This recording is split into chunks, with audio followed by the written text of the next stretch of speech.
அனைவருக்கும் அன்பான வணக்கங்கள். இது மகா பெரியவா சொன்னது யூடியூப் சேனல். காலை எழுந்ததும் இந்த 2 எழுத்துக்களை சொன்னால் மந்திரம் அப்படின்னு உடனே நமக்கு நிறைய மந்திரங்கள் ஞாபகம் வரும். ஆனால் 2 எழுத்துக்கள் அப்படின்னு சொன்ன உடனே நமக்கு பிரணவ மந்திரம் மட்டும்தான் ஞாபகம் வரும். அடுத்தது பார்த்தீங்கன்னா மகாலட்சுமி தாயாருக்குரிய ஸ்ரீம் அப்படிங்கிற மந்திரம் ஞாபகம் வரும்.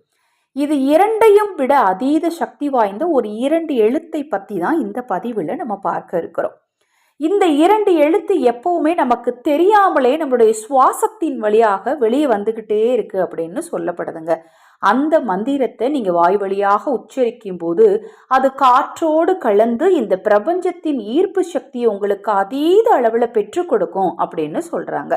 அது என்ன மந்திரம், எப்படி உச்சரிக்கணும், எந்த நேரத்தில் உச்சரித்தா அதோடைய பலன் உங்களுக்கு அதீதமாக கிடைக்கும் அப்படிங்கிறத இந்த பதிவில் பார்க்கலாம். அந்த 2 எழுத்து என்ன அப்படின்னு பார்த்தீங்கன்னா ஹம். நல்லா பாருங்க, உங்க மூச்சு காத்த நீங்க உற்று நோக்கி கவனிச்சிங்க அப்படின்னா ஹம் அப்படிங்கிற சத்தம் கண்டிப்பாக கேட்கும். இப்போ நான் சொன்ன இந்த 2 வார்த்தை 2 எழுத்து. இந்த 2 எழுத்தை இந்த ஆடியோக்கு டிஸ்கிரிப்ஷன் பாக்ஸில் நான் டைப் பண்ணியிருக்கேங்க, தவறாக உச்சரிச்சிடாதீங்க. ஹம்.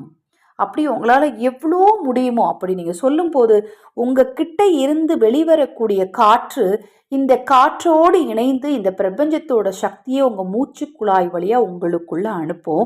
அப்படி நடக்கும்போது, அப்படி ஒரு மாற்றங்கள் நடக்கும்போது இந்த பிரபஞ்சத்தின் ஈர்ப்பு சக்தியால் உங்கள் தேவைகள் எல்லாமே பூர்த்தி ஆகும் அப்படின்னு சொல்லப்படுதுங்க. இது மந்திரமும் அறிவியலும் சேர்ந்து நடத்தக்கூடிய ஒரு சக்தி வாய்ந்த அற்புதம். இந்த பதிவில் உங்களுக்கு ஏதாவது சந்தேகம் இருந்தால் வாட்ஸ்அப்பில் கேளுங்க. இது நீங்கள் எத்தனை முறை சொல்லணும் அப்படின்னு பார்த்தீங்கன்னா குறைந்தது 48 முறை சொல்லணும். காலையில் பிரம்ம முகூர்த்த நேரத்தில் நீங்கள் சொல்லணும். தொடர்ந்து நீங்கள் 48 நாட்கள் சொல்லிட்டு வாங்க. உங்ககிட்ட ஏற்படக்கூடிய மாற்றங்களை கண்டு நீங்களே வியப்படைவீங்க. இந்த பதிவு உங்களுக்கு நிச்சயமாக பயனுள்ளதாக இருக்கும்னு நினைக்கிறேன். தொடர்ந்து நம்ம சேனலை பாருங்கள். பெரியவா அருளால் நல்லதே நடக்கட்டும்.